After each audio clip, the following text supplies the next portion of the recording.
Bayangkan sebuah dunia di mana lanskap Mars yang merah dan tandus diubah menjadi taman yang rimbun dan hijau. Dunia di mana air mengalir dengan bebas, mengukir ngarai dan menciptakan danau dan lautan. Bisakah kita mencapai dunia seperti itu dengan menuangkan air bumi ke permukaan Mars? Jangan buru-buru mengatakan tidak. Mari kita jelajahi kemungkinan ini. Baiklah, katakanlah kita bisa secara ajaib mengangkut semua air di bumi ke Mars. Permainan pong air berukuran super besar ini akan menjadi hal yang gila, baik dari segi teknik maupun logistik. Jadi, bagaimana kita bisa melakukannya? Pertama-tama, kita berbicara tentang jutaan dan jutaan galon air yang bukanlah hal yang kecil. Kita akan membutuhkan tangki yang sangat besar untuk memindahkan semua air ini dari bumi. Kita juga harus memikirkan bagaimana cara meluncurkannya keluar angkasa. Ini akan membutuhkan teknologi roket yang canggih dan juga bahan bakar yang banyak. Kita mungkin bisa membuat seluruh armada pesawat ruang angkasa yang dirancang khusus untuk tugas ini. Bayangkan saja, armada tanker air raksasa penuh dengan bertonton air yang dipanen dengan hati-hati, melesat dari permukaan bumi dan melintasi ruang angkasa dengan kecepatan yang tak terbayangkan. Bukankah itu pemandangan yang keren? Sekarang cara lain, mungkin cara yang lebih baik adalah dengan meluncurkan sejumlah besar misi yang lebih kecil dari waktu ke waktu, masing-masing membawa jumlah air yang lebih kecil sampai cukup banyak air yang diangkut ke Mars. Jadi katakanlah kita berhasil melakukan semua itu. Apa yang terjadi selanjutnya? Setelah sampai di Mars, kita harus mendistribusikan air ini ke seluruh penjuru planet. Kita bisa menggunakan jaring pipa bawah tanah atau drone khusus untuk mengangkut air ke berbagai lokasi. Ini hanyalah beberapa hal dasar, dan seperti yang kamu lihat, kita sudah membutuhkan banyak perencanaan dan sumber daya. Selain itu, operasi gila seperti ini akan membutuhkan upaya besar yang terkoordinasi dari para ilmuwan, insinyur, dan badan antariksa di seluruh dunia. Dan jangan lupakan biayanya. Tak heran jika para ilmuwan tidak menganggapnya sebagai rencana yang layak. Namun, skala operasi ini bukan satu-satunya masalah. Secara hipotetis, katakanlah kita sudah mengetahui semua itu dan menuangkan air bumi ke Mars. Sekarang apa? Percaya atau tidak, hal itu hampir tidak ada gunanya sama sekali. Tantangan utama kita adalah atmosfer dan iklim Mars saat ini. Mars adalah gurun yang kering dengan atmosfer yang tebalnya hanya sekitar 1% dari atmosfer bumi. Artinya, air yang diseramkan ke permukaan akan menguap dengan cepat. Akan sangat sulit untuk menciptakan lingkungan yang stabil ketika seluruh danau bisa menghilang dalam hitungan detik. Dan jika air tidak menguap, maka sebaliknya air akan berubah menjadi es. Suhu permukaan Mars jauh di bawah titik beku. Atmosfer yang tipis hanya memperburuk keadaan. Tantangan lainnya adalah Mars memiliki medan magnet yang sangat lemah, yang berarti Mars hanya memiliki sedikit perlindungan dari angin matahari. Angin matahari adalah aliran partikel bermuatan yang terus mengalir dari matahari. Angin ini sangat berbahaya. Angin ini bisa melenyapkan air yang ada di permukaan Mars. Selain itu, radiasi matahari di Mars jauh lebih kuat daripada di bumi. Hal ini akan membuat lebih sulit lagi untuk mempertahankan air cair di sana. Dan terakhir, jangan lupa bahwa kita juga perlu memurnikan air ini untuk menghilangkan semua bakteri sebelum meminumnya. Tapi jangan menyerah. Jika kita tetap sangat optimis, kita masih bisa mencoba memecahkan masalah ini. Pada dasarnya, kita perlu menemukan cara untuk mempertahankan air cair di satu tempat untuk waktu yang lama dan memastikan bahwa air tidak membeku atau menguap. Jadi, bagaimana kita melakukannya? Ada beberapa cara yang bisa kita lakukan. Nomor 1, isolasi.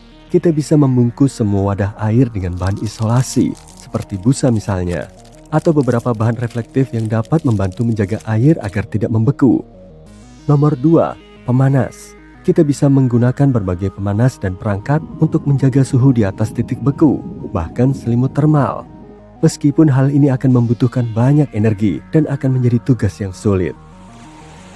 Nomor 3, waduk bawah tanah. Kita bisa menggali lubang besar dan menutupinya dengan bahan transparan agar sinar matahari bisa masuk. Hal ini akan membantu menjaga air tetap hangat dan terisolasi. Nomor 4, salinitas. Menambahkan sedikit garam atau mineral terlarut lainnya ke dalam air dapat menurunkan titik beku air. Meskipun kita akan membutuhkan lebih banyak garam untuk hal-hal seperti danau, dan metode ini bukan yang paling efisien. Dan terakhir, nomor 5, membangun rumah kaca. kita bisa membangun rumah kaca atau bangunan lain yang bisa memerangkap panas dan menciptakan lingkungan yang lebih mirip bumi. Pilihan ini mungkin yang terbaik. Lagi pula, rumah kaca juga bisa membantu kita untuk menumbuhkan berbagai tanaman dan organisme lain. Yeay, hidup! Baiklah, bagus. Katakanlah kita telah menemukan cara untuk menyimpan air di Mars dan menyimpannya di sana dalam bentuk cair dan suam-suam kuku. Lalu apa sekarang? Apa dampaknya pada Mars? Sebenarnya, ini akan sangat bagus. Jika kita menuangkan semua air ini ke Mars, kita bisa mengubah iklim gurun merah yang dingin dan tandus ini secara drastis. Pertama-tama, kita dapat menciptakan apa yang disebut efek rumah kaca. Efek rumah kaca terjadi ketika gas-gas di atmosfer planet memerangkap panas, sehingga suhu planet meningkat.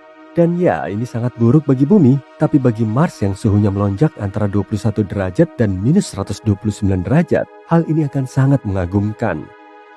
Hal ini dapat menyebabkan atmosfer menebal dan menyebabkan mencairnya lapisan es di kutub. Bukankah itu akan sangat mengagumkan? Mars akan mulai berangsur-angsur berubah dari gurun yang sepi menjadi bumi 2.0. Hal ini juga berarti bahwa atmosfer planet ini akan berubah. Misalnya pola cuaca. Awan bisa terbentuk di Mars, hujan akan mulai turun. Dan hujan, seperti yang kita tahu, memindahkan air dari satu wilayah ke wilayah lain. Artinya, hujan bisa menyiram tanaman jika muncul di Mars. Namun semua itu hanyalah spekulasi belaka. Kita tidak bisa sepenuhnya yakin apa dampak penyiraman air ke permukaan Mars terhadap iklim planet ini. Mungkin untuk menciptakan efek rumah kaca ini, kita membutuhkan lebih banyak air daripada yang bisa kita angkut. Tapi terlepas dari semua tantangan, kita berhasil dengan misi kita dan membuat Mars jauh lebih hangat dan lembab. Mungkin kehidupan akhirnya lahir di sana?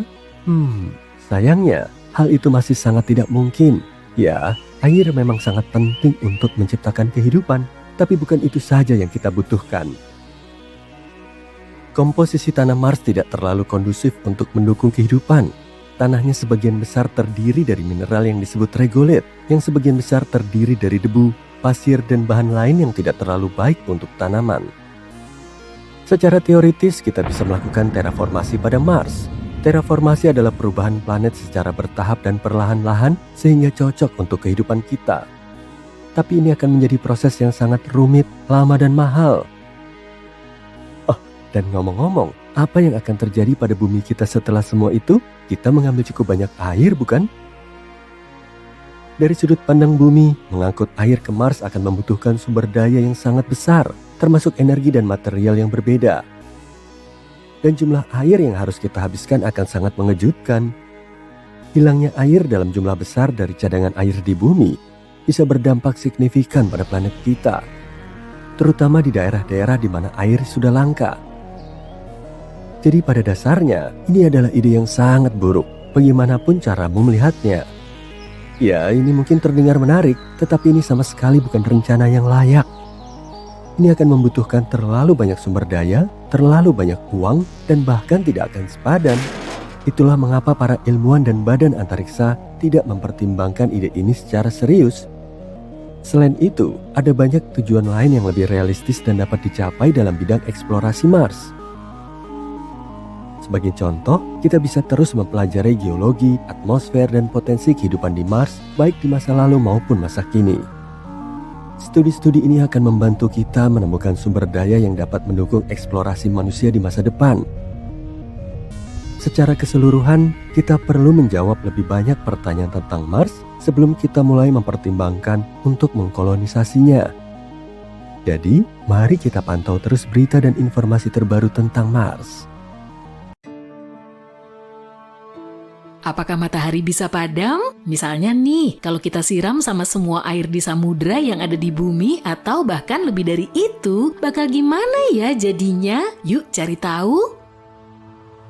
Alam semesta adalah tempat yang penuh misteri. Sejak dulu, para ilmuwan banyak berselisih pendapat tentang luar angkasa. Tapi kita nggak pernah meragukan keberadaan satu objek, yaitu matahari. Pusat tata surya kita. Objek ini besar, terang, dan abadi. Enggak juga sih. Sebenarnya matahari cuma bintang biasa yang terdiri dari 75% hidrogen, sedikit helium, dan sedikit banget unsur berat. Semua itu disatukan oleh gravitasi. Tapi sekitar 5 miliar tahun lagi, siklus hidup matahari akan berakhir karena hidrogen di dalamnya akan habis. Bintang kita ini perlahan akan membesar dan ukurannya akan jadi tak terbayangkan. Lalu matahari akan mulai melahap semua planet yang ada di dekatnya. Saat itulah kita menyesal berada di dekat matahari. Setelah melahap semuanya, bintang ini akan menjadi raksasa merah selama 1 miliar tahun lagi. Dan cepat atau lambat, sang surya akan menyusut lalu redup berubah menjadi katai putih. Pada akhirnya tak akan ada yang tersisa dari bintang ini selain nebula, planet terterang, dan berwarna-warni. Tapi nggak usah takut, sekarang matahari ada di pertengahan siklus hidupnya. Bintang ini terbentuk sekitar 4,5 miliar tahun lalu, yang berarti sisa hidupnya masih selama itu juga. Untungnya kita lahir saat matahari sedang pada masa terbaik dan paling stabil, jadi nggak ada alasan untuk khawatir. Tapi, coba kita bayangin skenario yang berbeda. Yuk! Gimana kalau kita percepat siklus hidup matahari dengan bantuan air? Coba kumpulin semua air di bumi, lalu kita siram matahari. Tapi kita butuh ember dulu nih, bukan yang ini ya. Kita butuh ember yang super duper besar. Ember yang bisa nampung air sekitar 1,3 miliar kilometer kubik. Diameternya setara dengan jarak dari Washington ke Chicago. Atau kalau cuma ada ember biasa, jumlahnya harus ada 70 kuintilium, yang berarti nolnya ada 18. Bayangin dapat ember sebanyak itu, waktunya memadamkan matahari. Kita siram bintang ini dengan air tadi, tapi kok nggak padam? Seriusan? Tapi coba lihat deh, matahari mungkin kasihan sama kita dan mengeluarkan sebuah suar matahari kecil. Ternyata seluruh air di bumi cuma setetes untuk matahari. Manusia sering meremehkan ukuran matahari dibandingkan planet kita. Sebenarnya, sebanyak 1,3 juta bumi bisa muat di satu matahari. Pantesan aja matahari nggak akan padam atau lebih dingin. Malah mungkin nggak sadar dengan tindakan kita. Tapi jangan nyerah, pokoknya kita pengen matahari padam. Apa yang terjadi kalau air yang kita siramkan itu cukup? Sebanyak apa sih yang dibilang cukup itu? Ingat ember sebanyak kuintiliunan tadi? Kali ini kita butuh sekitar 370 oktiliun ember air. Berarti nolnya ada 27. Ngebayanginnya aja susah. Yang jelas airnya banyak banget dan sekarang siram matahari lagi. Wow, lihat uapnya. Tapi matahari tetap nggak padam. Bintang ini malah berterima kasih dan jadi semakin besar dan terang. Loh, kenapa bisa gitu ya? Jadi begini, matahari itu bukan api unggun. Di dalam api unggun dan lilin terjadi proses pembakaran kimiawi. Saat kita menyiram api dengan air, air menyerap panas dari api dan mendinginkannya sampai nggak bisa lagi terjadi reaksi pembakaran. Air juga mencegah api terpapar oksigen, intinya air menghentikan proses kimiawi. Sedangkan pembakaran pada matahari berbeda, meskipun kita bilang matahari panas membara, pembakarannya nggak seperti api. Reaksi yang terjadi di matahari disebut fusi nuklir. Ini adalah reaksi paling brutal dan liar di alam semesta. Ada banyak lapisan hidrogen di dalam matahari. Kalau kita ambil 4 atom hidrogen dan membenturkannya satu sama lain, akan tersisa 1 atom helium. Proses pembakaran yang terjadi di matahari sedikit lebih rumit saat bintang ini mencoba melakukan reaksi fusi, proton bermuatan positif saling tolak-menolak. Butuh gaya dan energi yang besar untuk menyatukannya. Untungnya ada kekuatan ajaib di luar angkasa, yaitu gravitasi. 99,8% massa tata surya adalah matahari. Berat banget kan? Massa inilah yang menahan matahari dengan bantuan gaya gravitasi yang besar. Jadi gravitasi menyatukan berkuadriliun atom hidrogen kecil setiap detik setiap harinya. Saat bertabrakan, atom itu melepaskan energi, jadi nggak seperti api, matahari bukan butuh oksigen untuk menyala, melainkan hidrogen. Kita tahu kalau rumus kimia air adalah H2O, artinya air terdiri dari atom hidrogen dan oksigen, jadi air seperti bahan bakar untuk matahari.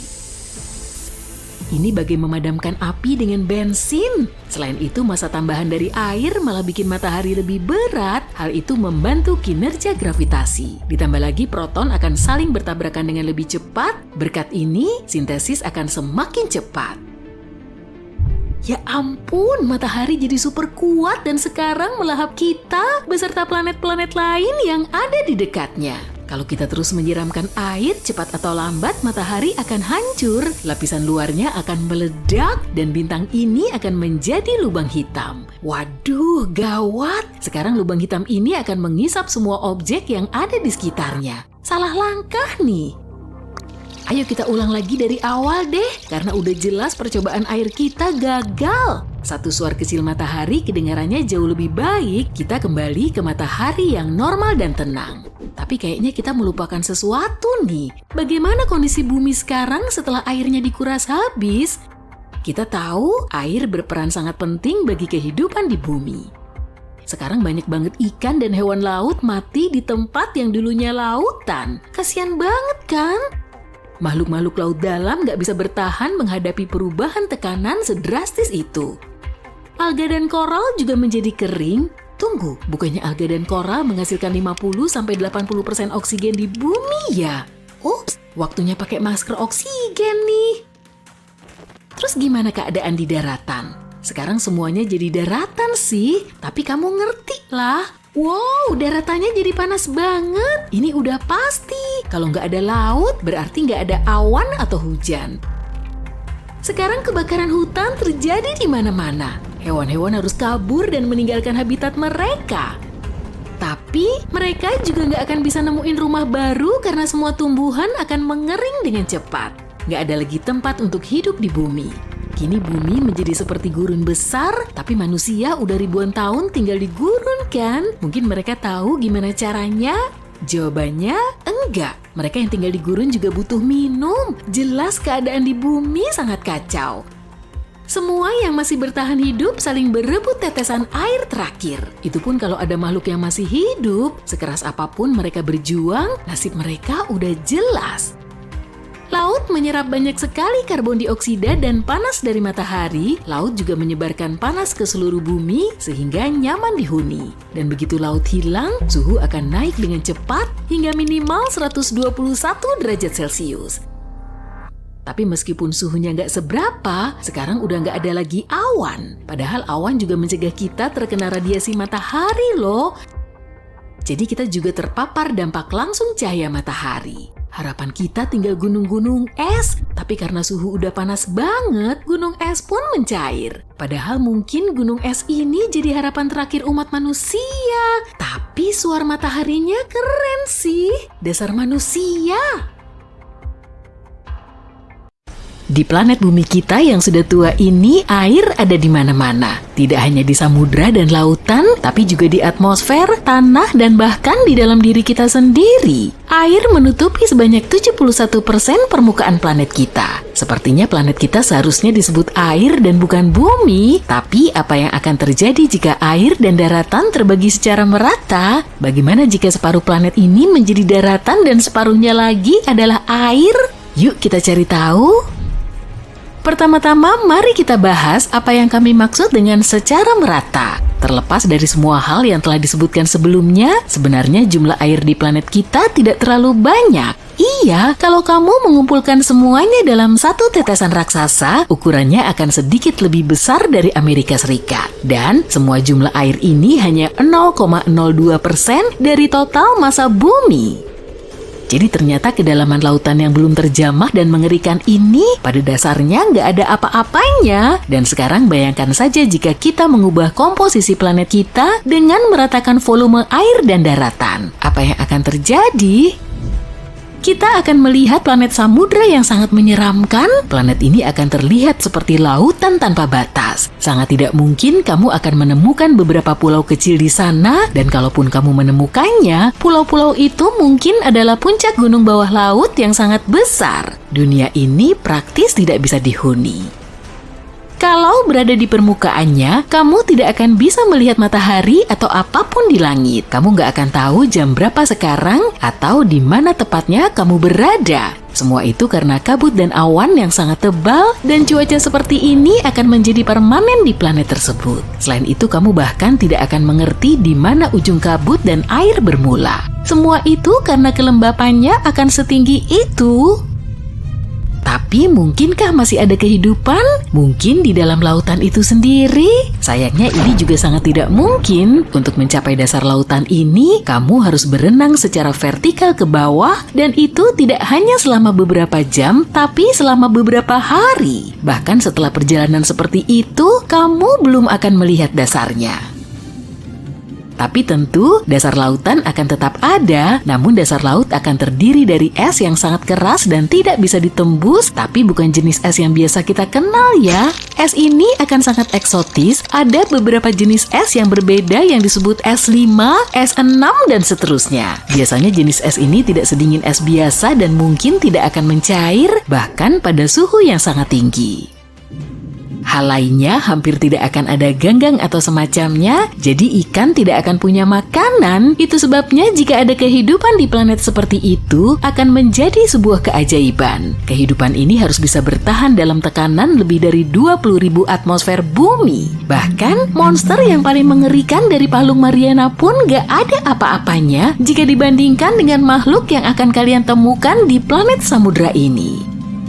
Tapi bisakah kita manusia hidup di sana? Ya, secara teoritis bisa, tapi itu akan sangat sulit. Kita bisa membuat sesuatu seperti stasiun bawah laut raksasa. Namun, kita masih akan menghadapi ribuan masalah. Dari mana kita akan mendapatkan makanan dan sumber daya lainnya? Bagaimana cara memperbaiki barang dan sebagainya? Jadi ini bukanlah pilihan terbaik sih.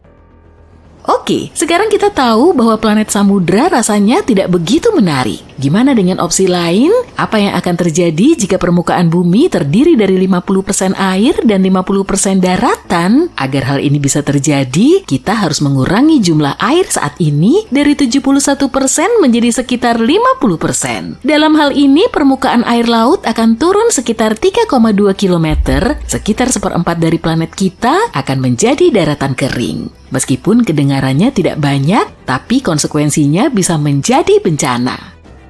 Saat ini ada 5 samudra yang saling terhubung di bumi: Atlantik, Hindia, Pasifik, Selatan, dan Arktik. Tapi jika kita menurunkan permukaan air laut, semua samudra ini akan hilang begitu saja. Semua itu akan berubah menjadi waduk dan lautan tertutup yang terpisah. Sebaliknya, semua benua akan bergabung menjadi satu daratan raksasa. Ini seolah kita menukar daratan dan air, dan pada awalnya hal ini akan terlihat sangat keren karena sekarang kamu akan bisa berjalan mengelilingi dunia. Namun jarak daratan yang harus kamu tempuh juga akan meningkat. Setiap benua di planet ini akan bertambah luas. Semua wilayah baru ini akan memiliki luas yang kurang lebih sama dengan luas Asia, Eropa, Afrika, dan Amerika Utara saat ini jika digabungkan. Semua itu akan menjadi lahan luas yang tidak terpakai. Apa yang akan kita temukan di wilayah baru ini? Sebagian besarnya akan sangat datar, tapi di tempat-tempat yang dulunya merupakan lautan dalam, kamu akan melihat koridor-koridor yang luas dan celah-celah yang curam. Inilah hal keren lainnya, sebagian besar kota yang tenggelam akan kembali ke permukaan. Dan sayangnya, kita tidak akan menemukan Atlantis di antara kota-kota tersebut. Tapi masih ada banyak tempat keren lainnya kok. Misalnya kota Romawi kuno Baia yang menurut legenda pada dasarnya adalah surga di bumi dengan semua villa dan tamannya yang mewah. Atau Heraklion, kota yang berada di bawah laut ribuan tahun lalu dan sempat dianggap sebagai mitos lama ini. Iya, kita bisa mengadakan tur ke tempat-tempat kuno ini. Namun tentu saja, tidak semuanya akan seru dan menyenangkan di dunia seperti itu. Karena kehilangan air yang begitu parah, arus laut akan terganggu, dan hal ini menyebabkan masalah iklim yang sangat serius. Lautan menyerap panas yang dipancarkan oleh matahari. Berkat arus laut, panas ini didistribusikan ke seluruh bumi yang menciptakan iklim stabil dan nyaman. Tapi jika arus ini terganggu, maka suhu di bumi akan menjadi lebih ekstrem. Suhu akan menjadi lebih panas di dekat Khatulistiwa dan bahkan lebih dingin di sekitar kutub utara dan selatan. Ya, sayangnya es Antartika tidak akan menyelamatkan kita. Justru sebaliknya, wilayah di sekitar kutub utara dan selatan akan benar-benar mengering, pada dasarnya berubah menjadi gurun yang kering dan dingin. Selain panas, air juga menyerap karbon dioksida dari udara dan karena tidak ada lautan yang mampu menyerapnya, gas ini akan mulai terakumulasi di atmosfer. Kelebihan gas beracun ini akan menutupi seluruh planet, suhu rata-rata akan meningkat dan seluruh planet akan mulai mengering secara perlahan. Kebakaran hutan besar-besaran akan terjadi dan seterusnya. Sepertinya nggak asing ya. Lebih buruk lagi, tidak akan ada yang bisa memadamkan api ini. Karena ya hujan nggak bisa terbentuk dari ketiadaan kan? Jadi tingkat curah hujan akan turun dan ini akan menyebabkan kekeringan yang berbahaya. Kita akan melihat banyak gurun baru di semua benua. Meski akan mendapatkan banyak wilayah baru, tidak mungkin kita bisa membangun kota baru di sana. Banyak dari wilayah-wilayah ini tidak akan bisa dihuni. Bukan hanya karena banyak hutan dan tanaman yang akan lenyap, tapi juga karena sebagian besar hewan akan bermigrasi ke tempat yang lebih nyaman. Akibatnya kita akan kesulitan menemukan makanan sama sekali. Jadi segala bentuk kehidupan di planet kita, tumbuhan, hewan, dan manusia harus beradaptasi dengan kondisi kehidupan yang baru. Makhluk hidup harus berevolusi dengan cepat dan terbiasa dengan kekurangan air yang terus-menerus. Hewan misalnya bisa menyusut ukurannya karena hal ini. Banyak hewan karena kurangnya rumput dan kelembapan akan beralih ke pola makan karnivora. Dan tentu saja kita harus mengucapkan selamat tinggal pada kehidupan laut yang melimpah. Banyak ikan akan menghilang selamanya. Kemungkinan manusia akan melakukan lompatan evolusi besar, tapi mundur ke belakang. Bukan hanya karena kita akan kehilangan sejumlah besar sumber daya dan pindah ke wilayah baru, tapi juga karena kita akan kehilangan akses ke salah satu sumber energi terpenting di dunia, yakni pembangkit listrik tenaga air. Tanpa listrik, banyak pabrik akan berhenti beroperasi, dan hal ini akan menyebabkan krisis berskala besar bagi kita semua, dan itu sudah pasti. Jadi rasio air dan tanah kita saat ini adalah pilihan terbaik. Jika terlalu sedikit atau terlalu banyak air, konsekuensinya akan sangat buruk. Itulah sebabnya kita perlu melindungi kondisi yang ada saat ini dengan sungguh-sungguh. Bayangkan kita bisa membawa air dari benda angkasa lain di tata surya ke bumi. Kita tahu air di tiap planet, bahkan bulan di tata surya kita, punya keunikan tersendiri. Lalu apa yang terjadi jika kita ambil semua air itu? Bahas yuk! Pertama, planet Mars. Planet merah ini mungkin tak punya resor pantai seperti bumi, tapi Mars punya yang istimewa, air yang membeku. Di bagian atas dan bawah Mars terdapat topi es yang mengagumkan yang disebut topi es kutub. Topi utara terbentuk dari air dan karbon dioksida, topi selatan sedikit lebih indah karena sebagian besar terbentuk dari es air. Andai Mars punya beruang kutub sendiri, mereka pasti betah di sana. Di musim dingin, es ini membesar karena banyak materi membeku di permukaannya. Saat musim panas di Mars, es sedikit menyusut karena sebagian es menjadi gas. Jangan lupa air beku yang bersembunyi di dalam tanah. Mars mungkin tampak berbatu dan berdebu, tapi Mars juga punya kantong air beku di bawah permukaannya. Gimana jika kita ambil semua air beku Mars dan dituangkan ke bumi? Nah, akan ada beberapa masalah. Air Mars agak berbeda dengan air bumi. Air Mars mengandung es batu deuterium. Deuterium adalah sepupu hidrogen biasa. Ia sedikit lebih berat dan ada tambahan teman kecil di dalam nukleusnya. Masalahnya kehidupan bumi termasuk tumbuhan, hewan, dan makhluk air telah berevolusi untuk menyukai air kaya hidrogen. Air Mars yang mengandung deuterium tinggi akan terasa bagai minuman asing bagi mereka. Tumbuhan bisa berubah dan mulai berperilaku tidak biasa, begitu juga dengan hewan dan ikan. Tanaman mungkin merasa air Mars agak berat, seperti meminum milkshake kental ketimbang smoothie segar. Ada tanaman yang tumbuh lebih tinggi dan lebih kuat, tapi tanaman lainnya butuh waktu untuk terbiasa dengan rasa yang baru. Sedangkan untuk hewan, efeknya lebih misterius. Efeknya akan bervariasi tergantung pada banyak faktor. Mereka mungkin berperilaku lain, makan makanan berbeda dalam jumlah berbeda, jadi kurang atau lebih energik. Air tinggi kadar deuterium bisa mempengaruhi pertumbuhan dan perkembangan hewan, serta membuat mereka rentan terhadap berbagai infeksi dan penyakit. Begitu pula dengan ikan dan kehidupan akuatik, proses metabolisme ikan bisa berubah drastis, mungkin melambat atau kurang efisien.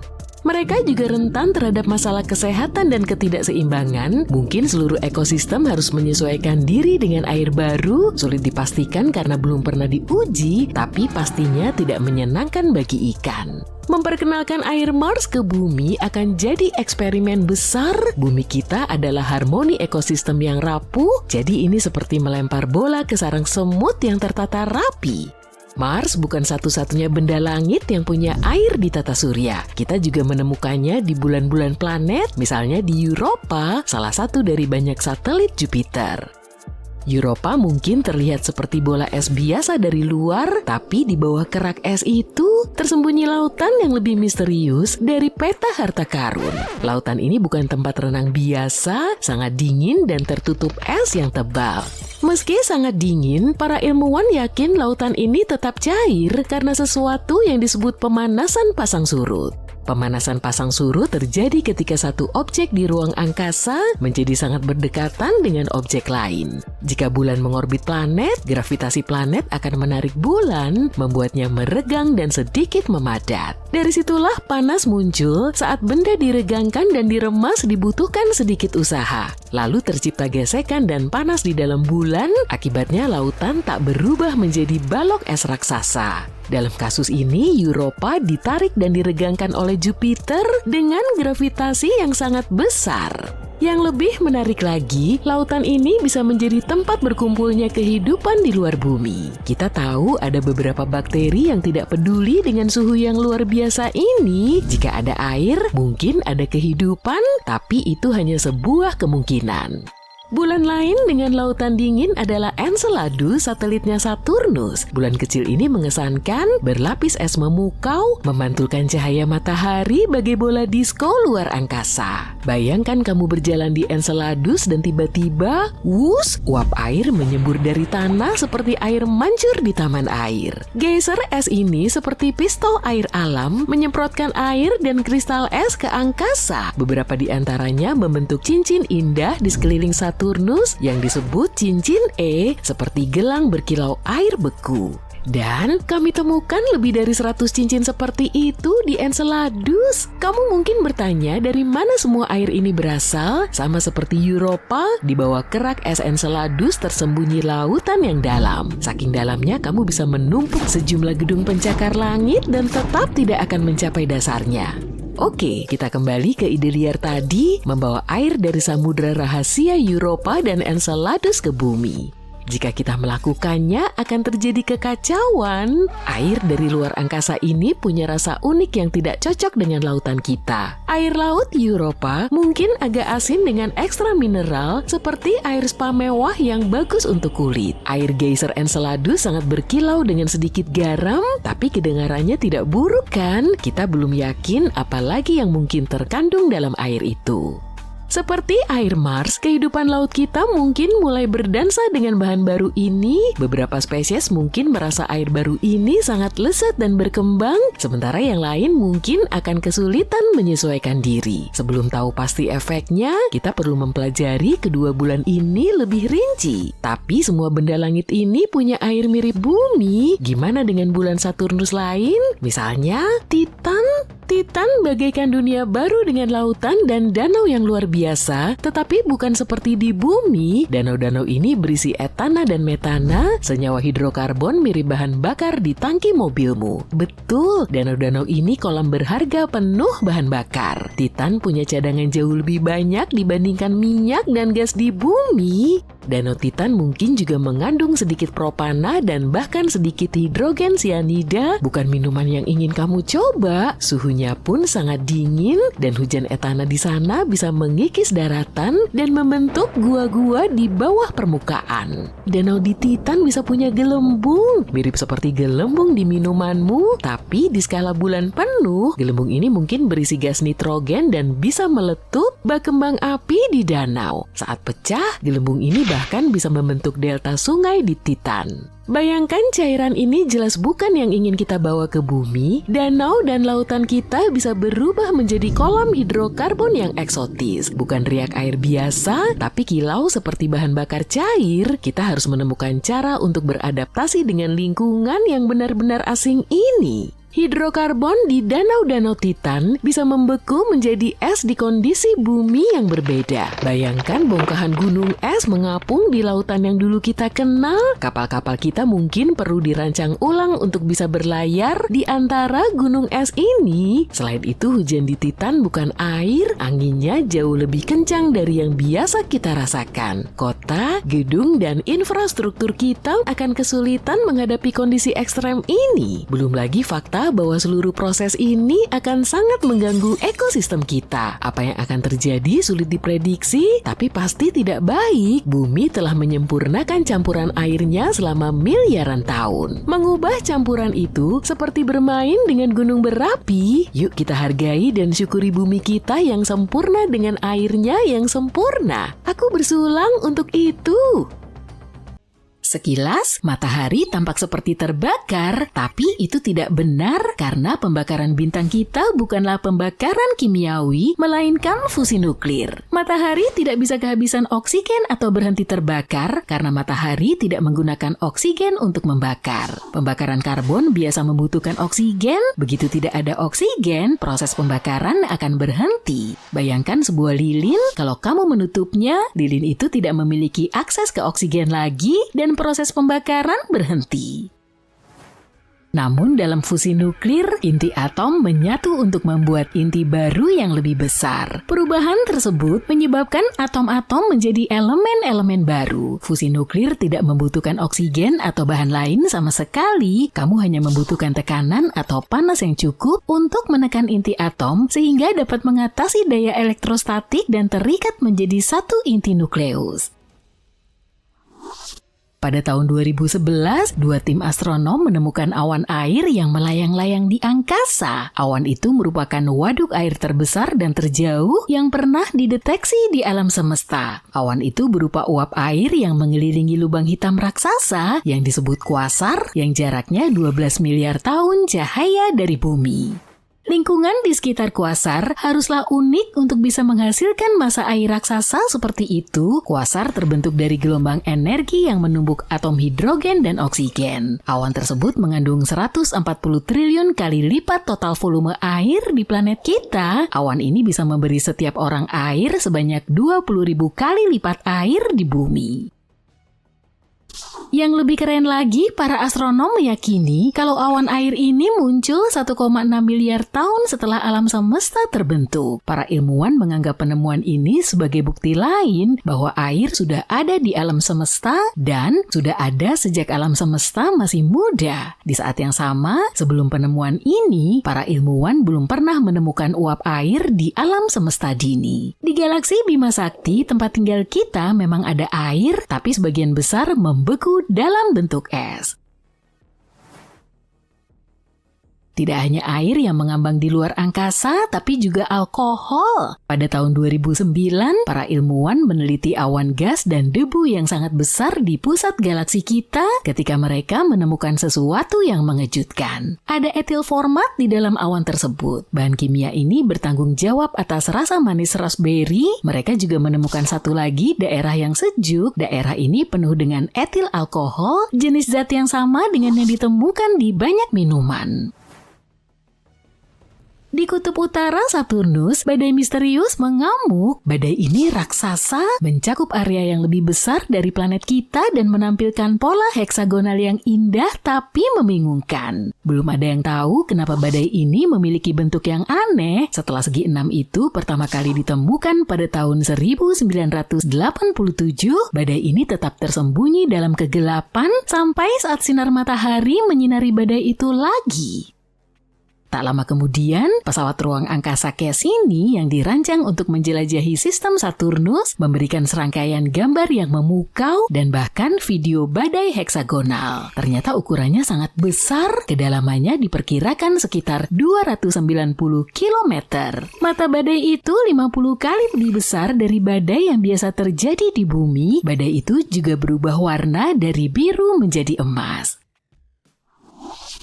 Angin hidrogen dan amonia mengelilingi badai dan bergerak dengan kecepatan lebih dari 483 km per jam. Badai ini memiliki beberapa pusat, sebagiannya bergerak searah jarum jam, dan yang lainnya mengikuti arah berlawanan dengan jarum jam. Pusaran terbesar tampak berwarna putih dan 2 kali lebih besar dari badai standar di bumi.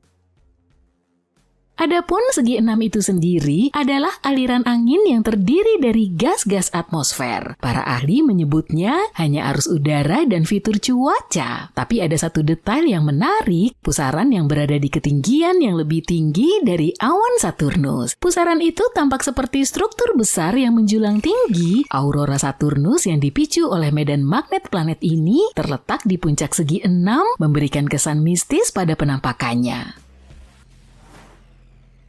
Para astronom telah menemukan gunung berapi raksasa yang kemungkinan besar masih aktif di dekat Khatulistiwa Mars. Gunung ini sudah sangat tua dan terkikis, tapi tampaknya masih aktif. Bahkan di dasar gunung itu mungkin masih ada sisa-sisa gletser es. Karena itu penemuan ini bisa jadi mengindikasikan lokasi baru yang menjanjikan untuk pencarian kehidupan, sekaligus menjadi tujuan potensial untuk eksplorasi manusia dan robot di masa depan.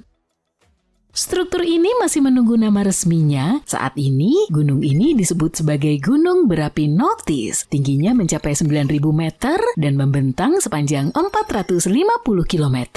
Ukuran raksasa seperti itu menunjukkan gunung berapi ini telah aktif untuk waktu yang sangat lama. Di bagian tenggara terdapat endapan vulkanik tipis yang baru saja terbentuk dan di bawahnya es gletser mungkin masih ada. Pada jarak 700 juta tahun cahaya dari bumi, ada lubang yang menganga. Sebuah area kosong tanpa galaksi, bintang, planet, atau asteroid. Benar-benar nggak ada apa-apa. Kekosongan itu berbentuk bola yang kira-kira seluas 300 juta tahun cahaya. Galaksi Bima Sakti, tempat tinggal kita, bisa muat di sana miliaran kali lipat. Itulah Boot Void yang misterius. Terletak di rasi bintang Boots, penggembala yang mengendarai bajak di sekitar kutub utara. Pada awalnya, kekosongan ini memiliki nama Great Nothing, tapi kemudian dia diberi nama yang sekarang. Kali ini kita tahu kalau galaksi-galaksi itu tampak seperti jaring-jaring raksasa, sebagian besar merupakan bagian dari struktur panjang yang disebut filamen. Filamen-filamen itu berkelok-kelok di alam semesta dan ketika bertemu, filamen-filamen itu membentuk area dengan konsentrasi galaksi yang tinggi. Daerah inilah yang kita kenal sebagai gugus galaksi, tapi di antara gugus-gugus dan filamen-filamen itu ada ruang kosong yang sangat besar yang nyaris tidak berisi galaksi. Void semacam itu sebenarnya membentuk hampir 80% alam semesta yang bisa diamati dan sebagian besar berukuran sangat besar. Lebarnya 30 hingga 300 juta tahun cahaya, Boot Void adalah salah satu yang paling masif. Dia bahkan dijuluki Super Void dan para astronom menduga ia merupakan hasil penggabungan beberapa lubang hitam yang lebih kecil. Ada sebuah planet berlian di luar sana yang mengorbit sebuah bintang di rasi bintang Cancer. Ia menyelesaikan 1 kali putaran penuh hanya dalam waktu 18 jam bumi. Nama ilmiah planet ini adalah 55 Cancri. Jari-jari planet yang berada di tempat yang sangat jauh ini 2 kali lebih besar daripada bumi dan masanya 8 kali lebih besar. Planet ini sangat panas, suhu siang harinya mencapai hampir 2760 derajat Celcius. Tapi yang paling menarik dari 55 Cancri ini adalah, menurut beberapa ahli, setidaknya sepertiga masa planet ini adalah berlian. Itu setara dengan sekitar 3 masa planet tempat tinggal kita. Seperti uang yang sangat banyak melayang-layang di angkasa. Bagaimana kalau kita hitung berapa nilai planet ini? Tunggu, ada yang sudah melakukannya loh. Dan angkanya sangat besar nggak main-main. Nilainya 26,9 nonilion. Dan kalau kalian juga bingung dengan angka ini terdiri dari 26,9 diikuti dengan 30 angka 0. Sebagai perbandingan, salah satu berlian termahal di bumi yang pernah ada adalah Cullion. Harganya mencapai 2 miliar dolar dan berat aslinya mencapai 3.160,75 karat. Berlian ini adalah dan masih merupakan berlian permata mentah terbesar yang pernah ditemukan. Berlian ini kemudian dipotong menjadi beberapa berlian yang lebih kecil. Yang terbesar di antaranya adalah Cullion 1 yang juga dikenal dengan nama bintang Afrika. Beratnya sekitar 530 karat, tapi bayangkan betapa jauh lebih besar dan luasnya planet berlian ini. Nebula adalah awan gas dan debu raksasa dan beberapa di antaranya bisa memiliki bentuk yang sangat tidak biasa, seolah-olah sengaja dibuat seperti itu. Seiring berjalannya waktu, gravitasi mulai menarik gumpalan debu dan gas ini menjadi satu. Gumpalan-gumpalan ini tumbuh semakin besar dan gravitasinya semakin kuat. Suatu hari massa ini menjadi sangat besar hingga kolaps karena gravitasinya sendiri dan membentuk bintang-bintang baru.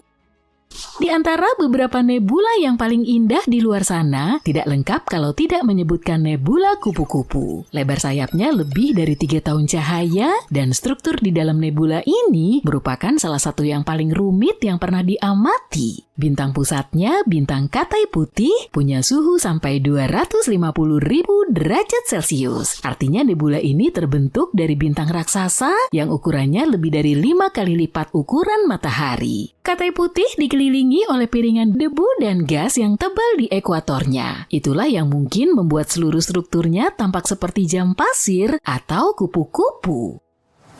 Nebula Cincin tampak seperti awan debu dan gas raksasa yang mengelilingi bintang tua yang hampir padam. Sekilas nebula ini memang tampak seperti cincin. Tapi menurut para astronom, nebula itu bukan roti bagel, melainkan donat yang berisi agar-agar. Mereka pasti lapar. Objek warna-warni di angkasa yang jaraknya lebih dari 2000 tahun cahaya dari bumi itu sebenarnya adalah cincin yang membungkus struktur berbentuk bola berwarna biru. Setiap ujung struktur ini menjulur keluar dari sisi-sisi cincin yang berlawanan.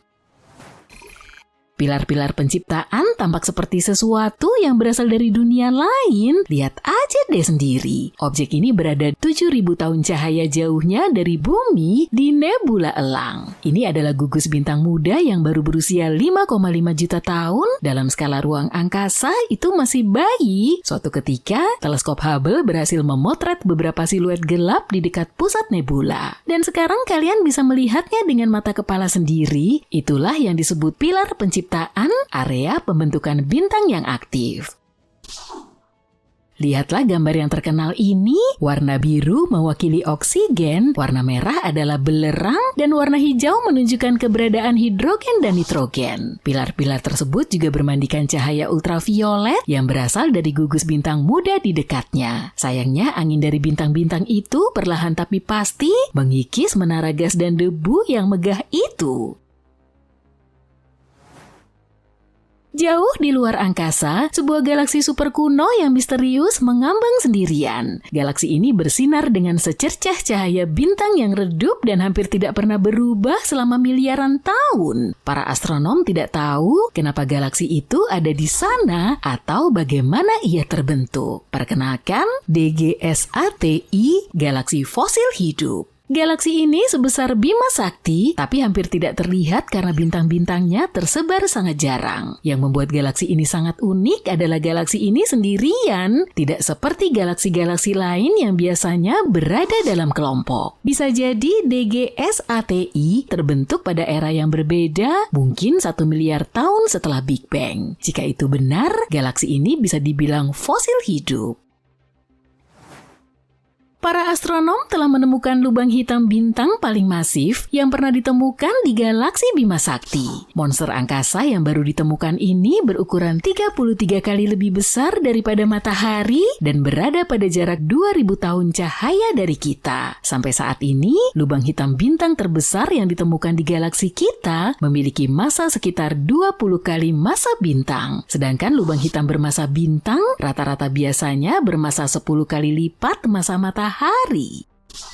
Para ilmuwan menemukan lubang hitam raksasa ini setelah sebuah bintang mulai bergoyang-goyang saat mengorbit di area tersebut. Lubang hitam tersebut diberi nama Gaia BH3. Kedekatan objek ruang angkasa ini dengan bumi menjadikannya lubang hitam terdekat kedua dari planet kita yang pernah ditemukan. Lubang hitam yang terdekat dinamai Gaia BH1. Masuk akal, jaraknya sekitar 1560 tahun cahaya dari bumi. Tetangga yang sangat dekat ini memiliki massa sekitar 9,6 massa matahari, artinya ia jauh lebih kecil daripada lubang hitam yang baru saja ditemukan.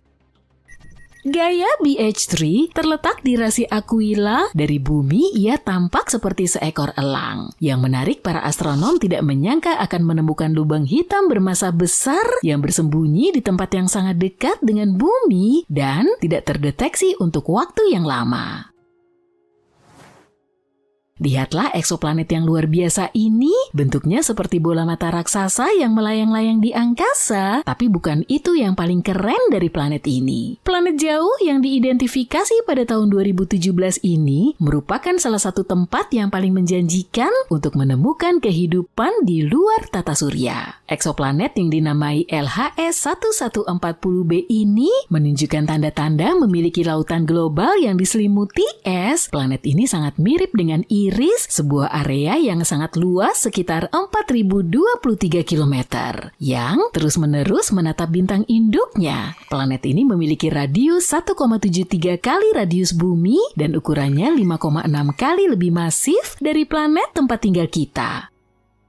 Planet bola mata raksasa ini mengorbit jauh lebih dekat ke bintangnya daripada bumi. Planet ini hanya membutuhkan waktu 25 hari untuk menyelesaikan satu kali orbit. Seandainya bintang itu mirip dengan matahari, jarak seperti itu tentu saja terlalu dekat untuk memungkinkan adanya kehidupan di planet tersebut. Tapi bintang ini merupakan bintang katai merah yang dingin dan redup. Karena itu, planet ini berada di zona Laik Huni bintang induknya yang tidak terlalu dingin sehingga air di permukaannya akan membeku dan tidak terlalu dekat sehingga air akan menguap. Saat ini LHS 1140b tampak seperti kandidat yang paling menjanjikan untuk menjadi tuan rumah bagi kehidupan di lingkungan planet kita. Jilatan api matahari atau solar flare adalah semburan radiasi elektromagnetik yang sangat kuat yang dapat berlangsung dari beberapa menit hingga beberapa jam. Suar ini terjadi ketika ada gangguan magnetik di matahari. Kemudian garis-garis medan magnet di atmosfer bintang itu menjadi kusut dan patah. Hal ini melepaskan sejumlah besar energi berlebih, termasuk radiasi ultraviolet dan sinar X yang intens. Garis-garis yang terpelintir ini muncul di bintik matahari. Bintik matahari merupakan area yang lebih gelap serta lebih dingin di permukaan matahari. Bintik matahari terbentuk ketika medan magnet yang tadinya bersembunyi jauh di dalam bintang naik ke permukaan. Adapun lontaran massa corona atau CME yang diluncurkan oleh suar matahari dilontarkan ke luar angkasa. CME menghantam planet, satelit, dan pada dasarnya semua benda yang dilaluinya. CME yang datang ke bumi memicu badai geomagnetik yang dalam banyak kasus tidak hanya menghasilkan aurora yang indah, tapi juga kegagalan jaringan listrik dan kerusakan satelit. Semua fenomena matahari yang ekstrem ini, CME, bintik matahari, dan suar matahari menjadi jauh lebih intens selama puncak siklus aktivitas matahari yang berlangsung selama 11 tahun. Peristiwa ini dikenal sebagai peristiwa matahari maksimum. Tepat sebelum peristiwa ini terjadi, matahari meningkatkan aktivitasnya. Matahari mulai memuntahkan gumpalan-gumpalan raksasa plasma berapi, memancarkan aliran radiasi yang sangat kuat, dan menumbuhkan bintik-bintik seukuran planet. Pada awalnya, para ahli yakin bahwa siklus matahari saat ini akan mencapai puncaknya pada tahun 2025. Tapi melihat banyaknya bintik matahari, badai matahari yang hebat, dan beberapa fenomena matahari langka lainnya, matahari maksimum kemungkinan besar akan tiba lebih cepat dari itu. Planet yang satu ini seringan bulu halus yang menempel di jaketmu. Nama ilmiahnya adalah WASP-193b, tapi kita sebut saja planet permen kapas. Planet ini terletak sekitar 1.200 tahun cahaya dari kita. Kita tidak akan pernah bisa melihatnya dengan mata kepala sendiri, tapi para ilmuwan mengatakan planet permen kapas ini adalah sepupu Jupiter yang lebih besar dan lebih empuk. Kerapatannya sangat rendah dikombinasikan dengan faktor-faktor lain seperti temperaturnya yang tinggi dan kecerlangan inframerah bintang induknya membuat planet ini istimewa. Yang menarik, radius planet ini hanya 1,46 kali radius Jupiter, tapi masanya hanya 0,139 kali massa planet gas raksasa kita. Boleh dong tolong di close up di sini? Makasih. Lihat betapa lembutnya itu. Akan sangat mustahil untuk berdiri di permukaannya andaikan kamu bisa mencapai dunia yang jauh ini. Tidak sering kita bisa bertemu dengan planet seperti WASP-193b di sebuah pesta planet. Planet seperti itu jarang ditemukan. Kelembutannya mungkin disebabkan oleh bintang induknya. Bintang-bintang itu memanaskannya, mengembang seperti marshmallow yang terlalu sering melihat api unggun. Kerapatan planet yang sangat rendah membuat planet ini menjadi anomali di antara 5.000 lebih eksoplanet yang sudah ditemukan. Baru-baru ini para ilmuwan telah membuat penemuan mencengangkan yang bisa mengubah seluruh arah eksplorasi Mars. Ternyata ada lautan air cair di planet merah. Jadi masa depan tampak cerah. Kita bisa menggunakan air ini untuk mendukung misi di masa depan dan bahkan pindah ke Mars. Karena kita tidak perlu lagi khawatir di mana bisa mendapatkan air yang sangat berharga ini. Benar kan? Tapi ada salah satu masalah besar. Lautan air cair ini ada di dalam Mars, sangat dalam sehingga kita tidak mungkin bisa sampai ke sana. Setidaknya itulah yang diklaim oleh analisis baru dari data seismik yang dikumpulkan oleh pendarat Mars Insight. Cadangan air dalam jumlah besar tampaknya merupakan penjelasan terbaik untuk beberapa keanehan seismik di planet merah. Jadi semua air yang berharga ini berada di luar jangkauan kita. Namun, kita harus menemukannya untuk memecahkan teka-teki sejarah akuatik tetangga kita yang memerah dan berdebu ini. Dan hal pertama yang perlu kita lakukan adalah mengidentifikasi di mana air itu berada dan berapa banyak air yang disembunyikan oleh planet ini. Navigation has confirmed that the parachute has deployed and we are seeing significant deceleration. Saat ini, para penjelajah kita sedang berlarian di permukaan planet merah, mengumpulkan semua data yang tersedia tentang geologi permukaan planet ini. Dan semakin jelaslah bahwa Mars dulunya pernah diselimuti air. Banyak faktor, mulai dari medan Mars sampai ke dasar danau dan delta kering purba, yang menunjukkan bahwa ada suatu masa di mana planet ini cukup lembab. Saat ini masih ada air di permukaan dan di bawah permukaan Mars, tapi dalam bentuk es dan sama sekali tidak seperti air yang ada di masa lalu. Untuk memahami seberapa banyak air yang ada di planet merah miliaran tahun lalu, kita harus tahu kemana perginya semua air ini. Ada dua tempat di mana air bisa saja menghilang, keluar angkasa atau ke bagian dalam Mars. Kemudian air tersebut bisa saja terisolasi sebagai reservoir cairan atau endapan es.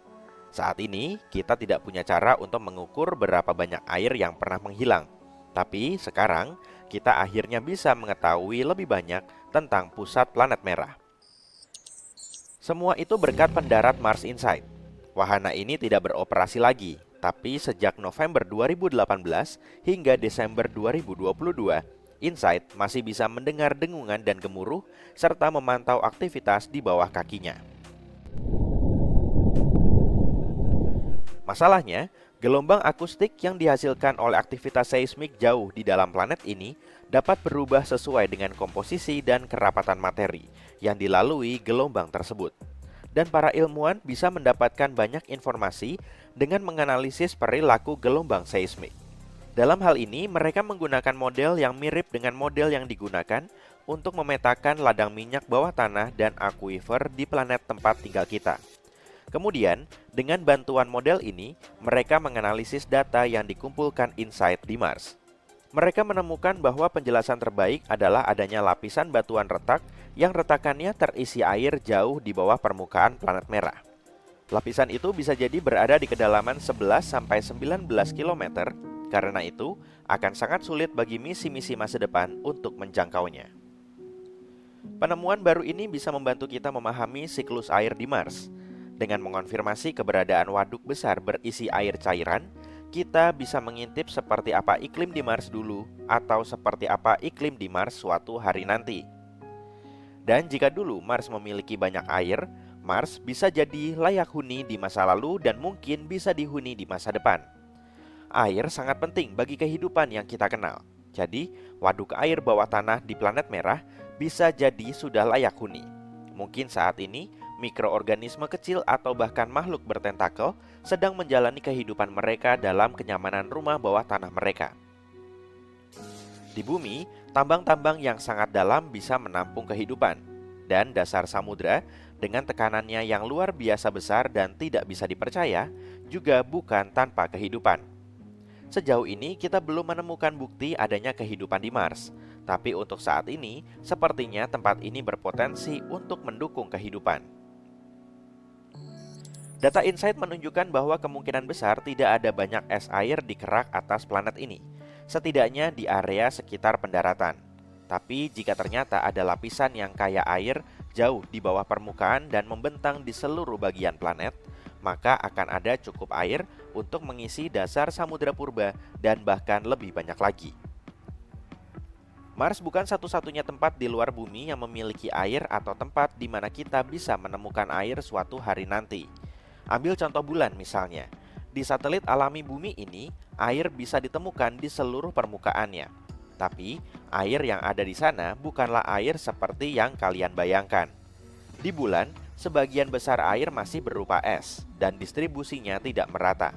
Sebagai contoh, kutub-kutub bulan merupakan area yang tidak pernah menerima sinar matahari.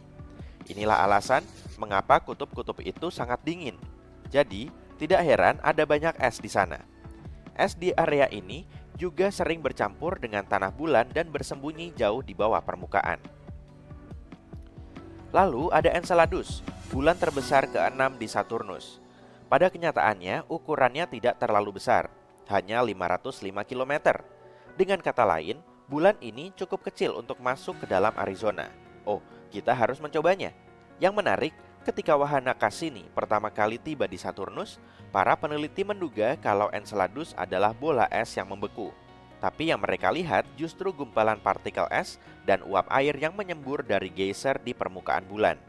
Tampak jelas ada lautan besar di antara inti bulan yang berbatu dan cangkang esnya. Lalu ada bulan Jupiter, Europa. Para ilmuwan berpendapat bahwa dunia ini adalah salah satu tempat paling menjanjikan di tata surya dalam hal pencarian bentuk kehidupan baru. Itu karena Europa memiliki lautan air asin yang sangat luas sedalam 64 hingga 161 km. Meskipun berada di bawah lapisan es setebal 16 hingga 32 km, Europa masih berpotensi untuk dihuni. Para astronom meyakini bahwa gumpalan air bisa saja meletus dari celah-celah lapisan es dan melepaskan isi lautan bulan ini keluar angkasa. Temperatur, tekanan, dan kimiawi di Europa sangat berbeda dengan di bumi, dan para astronom masih belum yakin bagaimana perilaku es di sana. Itulah alasan utama mengapa mereka belum mengetahui seberapa dalam atau besar waduk air di Europa dan berapa lama waktu yang dibutuhkan untuk mencair. Tapi dari semua tempat di mana kita bisa menemukan air di alam semesta, yang paling aneh adalah ruang angkasa. Pada tahun 2011, dua tim astronom menemukan awan air yang melayang-layang bebas di antara bintang-bintang. Awan itu merupakan waduk air terbesar dan terjauh yang pernah dideteksi. Jadi, awan uap air yang masif ini mengelilingi lubang hitam, tapi bukan sembarang lubang hitam. Lubang hitam yang satu ini adalah kuasar yang berada 12 miliar tahun cahaya jauhnya dari bumi.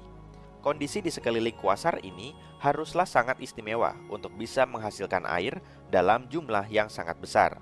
Awan ini mengandung 140 triliun kali lipat volume seluruh air di bumi. Jumlah itu cukup untuk menyediakan air ke setiap orang di bumi sebanyak 20.000 kali lipat air di bumi. Kedengarannya gila bukan? Tapi ada hal yang lebih keren lagi. Para astronom menduga awan air ini terbentuk hanya 1,6 miliar tahun setelah alam semesta terbentuk. Penemuan ini merupakan tanda lain bahwa air sudah ada di alam semesta, bahkan sejak alam semesta masih sangat muda. Tapi inilah yang menarik, sebelum mereka menemukan ini, para ilmuwan belum pernah mendeteksi uap air sejauh ini. Tentu saja ada air di galaksi Bima Sakti, tapi sebagian besar air itu membeku dalam bentuk es. Penemuan ini benar-benar mendobrak batas-batas yang kita ketahui tentang air di alam semesta.